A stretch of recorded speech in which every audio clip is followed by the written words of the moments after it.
प्रिय बच्चों, नमस्कार। आज मैं आपको कक्षा 12 में महादेवी वर्मा द्वारा रचित गीत 3 छंदों में है। गीत 1, गीत 2, गीत 3। पहला गीत जो है वो सांध्य गीत से है और दोनों दूसरे और तीसरे दीपशिखा से हैं को पढ़ाऊँगा। तो पहले इसमें जानते हैं गीत की जो पहले क्रम में है उसमें है क्या। तो जो पहला गीत है उसमें इस संसार जो आलसी व्यक्ति हैं, जो नीरस व्यक्ति हैं, उनको जगाने का प्रयत्न किया है महादेवी वर्मा ने। और जो दूसरा है उसमें अपने आप को प्रेमिका और ईश्वर को प्रेमी के रूप में मानकर उसको संबोधित की हैं।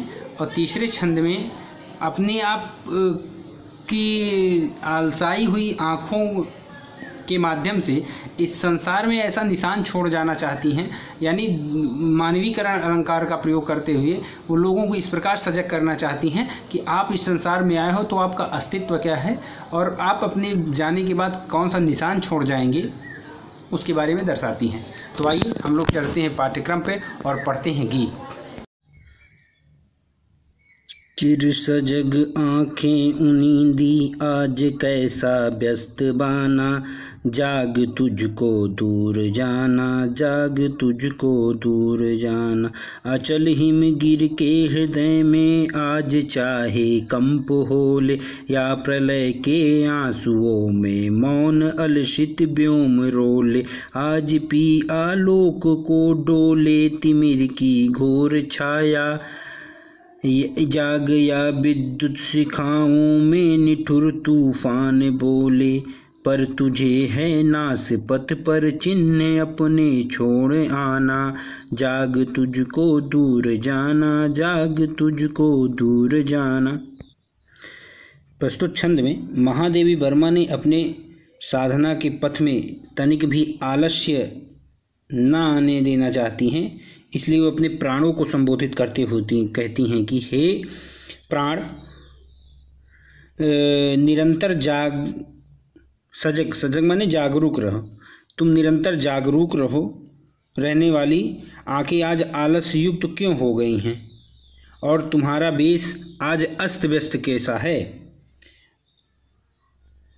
अब तुम जाग जाओ क्योंकि तुमको बहुत दूर जाना है। अचल हिमगिर के हृदय में आज चाहे कंप होले, तुम्हें अभी बहुत साधना करनी है। चाहे आज अचल माने होता है स्थिर, जो न चल सके। स्थिर हिमालय कंपित हो जाए या आकाश में प्रलय की वर्षा होने लगे, अथवा घोर अंधकार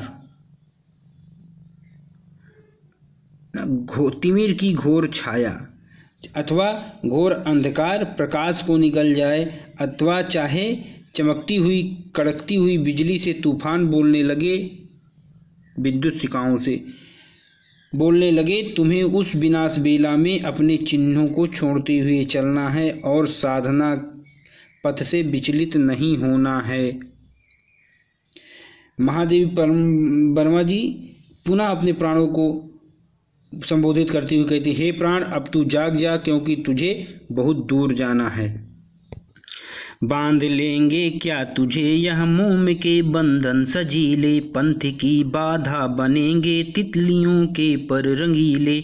विश्व का क्रंदन भुला देगी मधुप की मधुर गुनगुन, क्या डुबा देंगे तुझे यह फूल के दल ओश गीले। तू न अपनी छाह को अपने लिए कारा बनाना, जाग तुझको दूर जाना, जाग तुझको दूर जाना। अब महादेवी वर्मा कहती हैं, बांध लेंगे क्या तुझे यह मोम के बंधन सजीले।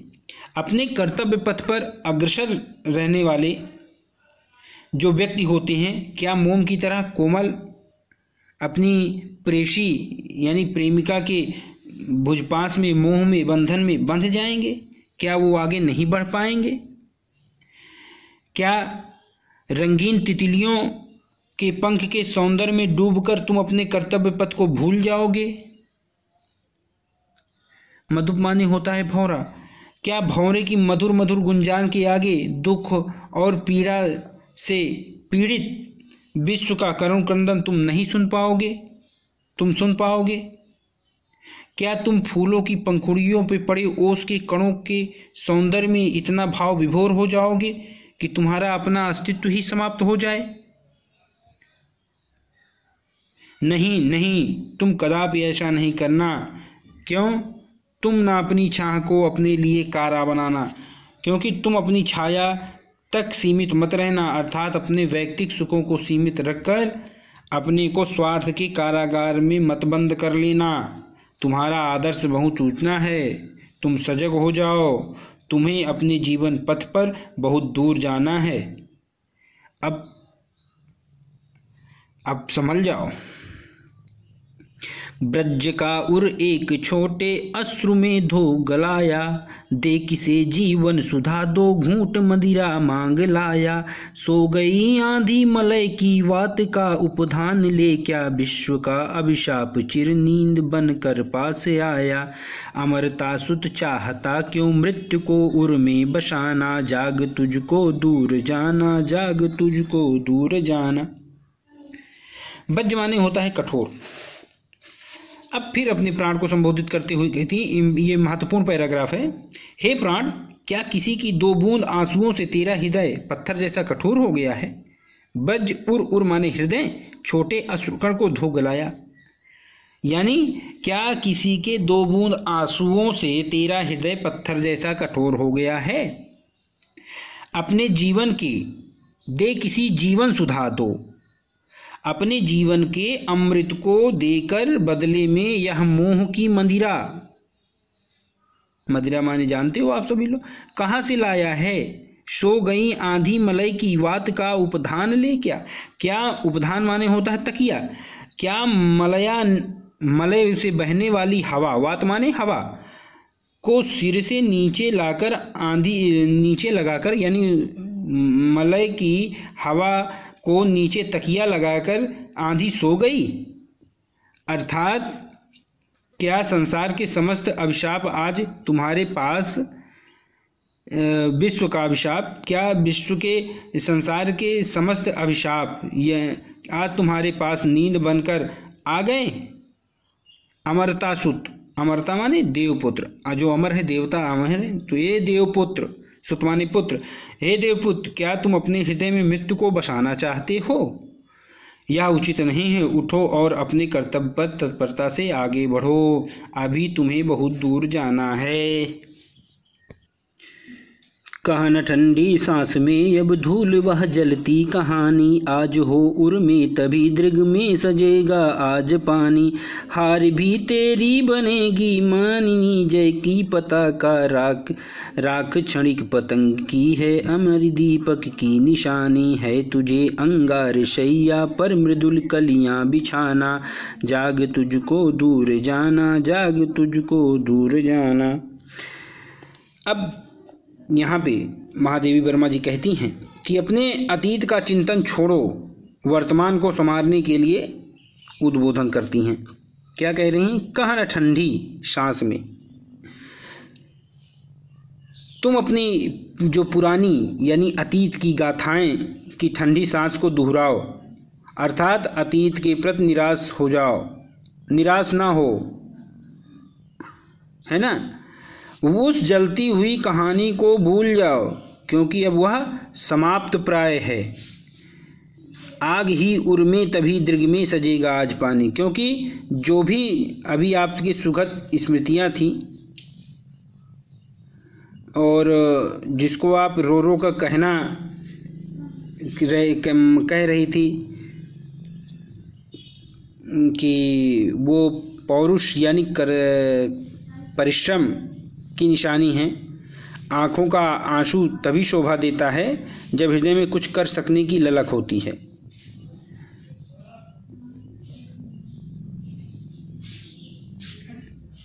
अब यहाँ कह रही हैं कि आग हो उर में तभी, आग यानी महत्वाकांक्षा की आग हृदय में रहेगी, तभी दृग माने आँखों में सजेगा आज पानी। तभी तुम ऐसा कर सकोगे कि तुम्हारी आंखों में जो पानी है, अश्रु है, तभी उसका महत्व समझ में आएगा। यदि तुम ऐसा करोगे, जैसे पतंगे अपने दीपक पर न्यौछावर करके अपने आप को राख बना देते हैं, वैसे तुम भी दीपक के लिए अमर निशान छोड़ जाते हैं। वैसे तुम भी फूलों की सैया पर तभी सुख से सोते हो, किंतु तुम्हें इस जीवन की अंगारों की सैया पर मधुर कामनाओं, है ना, जो हमारी सुंदर सुंदर कामनाएं हैं, इच्छा हैं, उनकी कलियों को बिछाना होगा।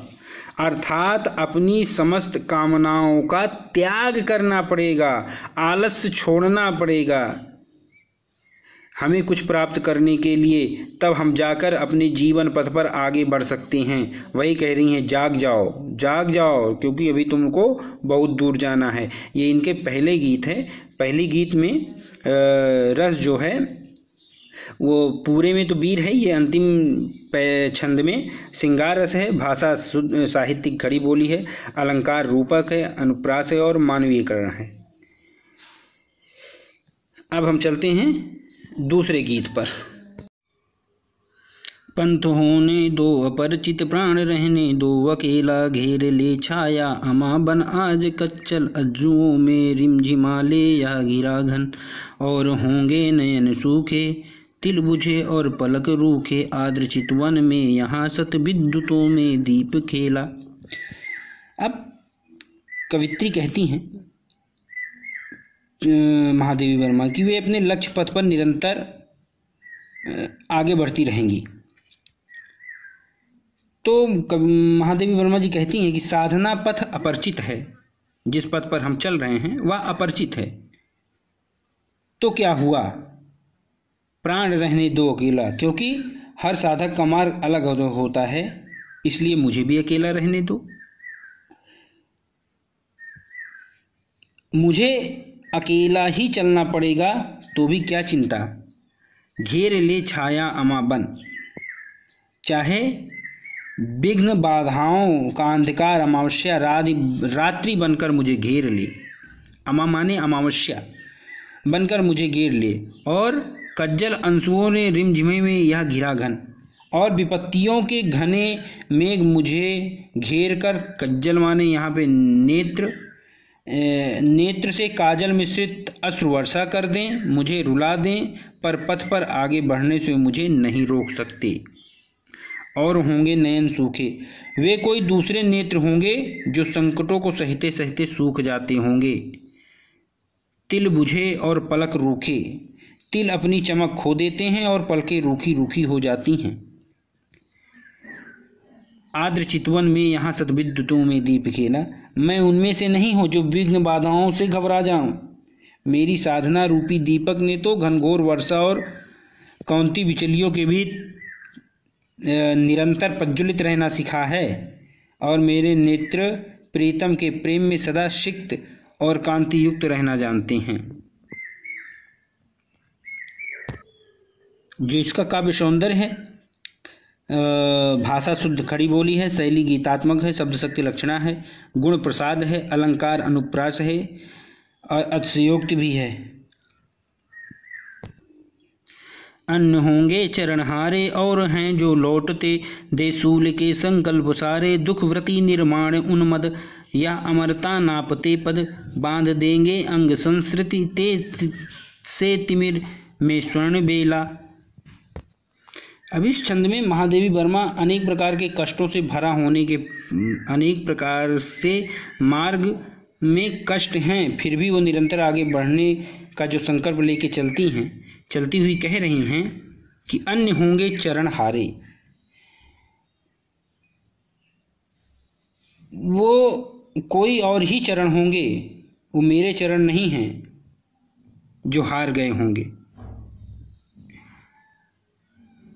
और हैं जो लौटते दे सूल के संकल्प सारे, हैं वो और होंगे जो हार मानकर अपने जो रास्ते के कांटे, मार्ग के कांटों को अपने सारे संकल्प समर्पित करके निराश लौट आए होंगे। दुखवर्ती निर्माण उन्मद मद होता है निर्माण करने की इच्छा। मेरे चरणों ने दुख सहने का व्रत धारण कर लिया है, मेरे चरण नवनिर्माण करने की इच्छा के कारण मस्ती से भरे हुए हैं। वे स्वयं अमर अमर मानकर अपने प्रियपथ को निरंतर नाप रहे हैं और बांध देंगे अंक संस्कृति में तिमिर की स्वर्ण वेला। तो अंक संस्कृत माने होता है संसार की गोद, अंक माने गोद, संस्कृत माने संसार। इस प्रकार दूरी घटती चली जा रही है। मेरे चरण तो ऐसे हैं कि अपनी दृढ़ता से संसार की गोदी में छाए हुए अंधकार को सुनहले प्रकाश में बदल कर रख देंगे। यहाँ पे भी भाषा खड़ी बोली है। काव्य सौंदर्य में अलंकार थोड़ा सा अतिशयोक्ति है, रस श्रृंगार है, शब्द शक्ति लक्षणा गुरु प्रसाद है। दूसरी होगी कहानी शून्य में, जिसके मिटे स्वर धूल में खोई निशानी। आज जिस पर प्रलय विस्मित मैं लगाती चल रही नित, मोतियों की हाट और चिंगारियों का एक मेला। यहाँ पे कवित्री जी कह रही हैं, महादेवी वर्मा जी, कि कोई दूसरी कहानी होगी, कोई दूसरी कहानी होगी जिसमें गंतव्य को प्राप्त किए बिना ही नायक के स्वर शांत हो जाते हैं। शून्य के जिसके मिटे सुर धूल में, शून्य माने होता है आकाश। यानी जिस तरह से आकाश में सारी गड़गड़ाहटें, स्वर सब छिप जाते हैं और सारी निशानियां धूल में खो जाती हैं, तो कवित्री जी कहती हैं कि मेरा पथ बिल्कुल इनसे सबसे अलग है। मैं अपने दृढ़ निश्चय आध्यात्मिकता शक्ति के द्वारा इस पथ पर ऐसे पदचिन्ह बना जाऊंगी जिसको समय की धूल भी ना मिटा सकेगी। आज जिस पर प्रलय विस्मित मैं लगाती चल रही नित,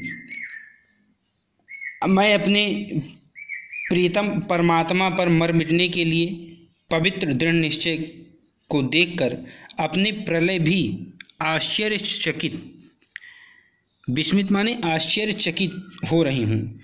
इस साधक को इस पथ से विचलित करना संभव नहीं है। मोतियों की हाट और चिंगारियों का एक मेला। मैं अपने प्रीतम यानी परमात्मा को प्राप्त करने के लिए, अपने आंसू रूपी मोतियों का खजाना लुटाने के लिए उनकी हाट माने होता है बाजार, तो उनकी बाजार लगाती चल रही हूँ। मेरे आंसू रूपी मोतियों के उस मेले की चमक दूसरे साधकों के मनों पर ऐसे पड़ रहा है जैसे चिंगारियाँ भड़का देंगी, जिससे वे बिल्कुल अविचल होकर, पगला कर साधना मार्ग पर अग्रसर हो अपने गंतव्य को सरलता से प्राप्त कर सकेंगे। अब यहाँ पे रस आपका करुण और श्रृंगार है, भाषा खड़ी बोली है, शैली गीति है, अलंकार अनुप्रास और रूपक है, स्वच्छंद गीत है, गीत गेय पद है, गुण प्रसाद है, शब्द शक्ति लक्षणा है।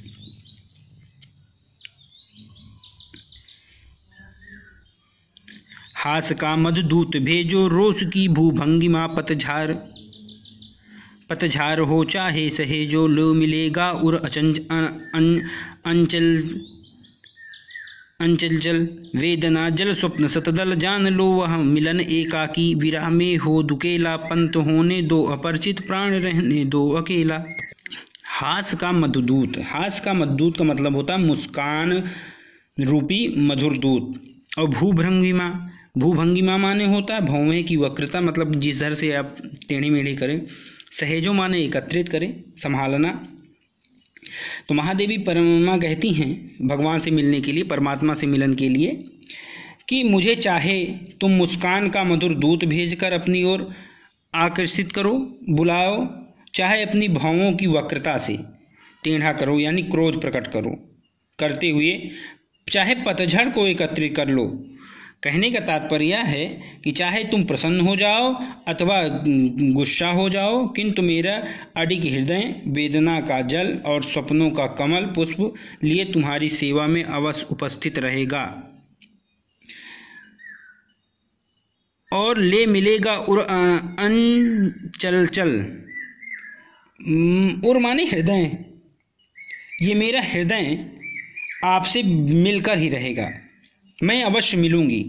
विरह की स्थिति में भी मैं तुमसे अलग अनुभव नहीं करती हूँ।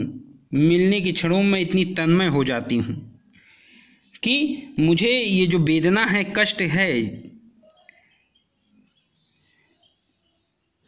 मुझसे अपनी सत्ता का अनुभव ही नहीं होता। इस प्रकार मैं एकाकिनी बन जाती हूँ। विरह में है दुकेला। यद्यपि मेरी साधना पथ परिचित है, मैं विरह में भी अपने आप को दो हिस्सों में पाती हूँ। एक आपको, आप यानी ईश्वर को, और एक मैं स्वयं।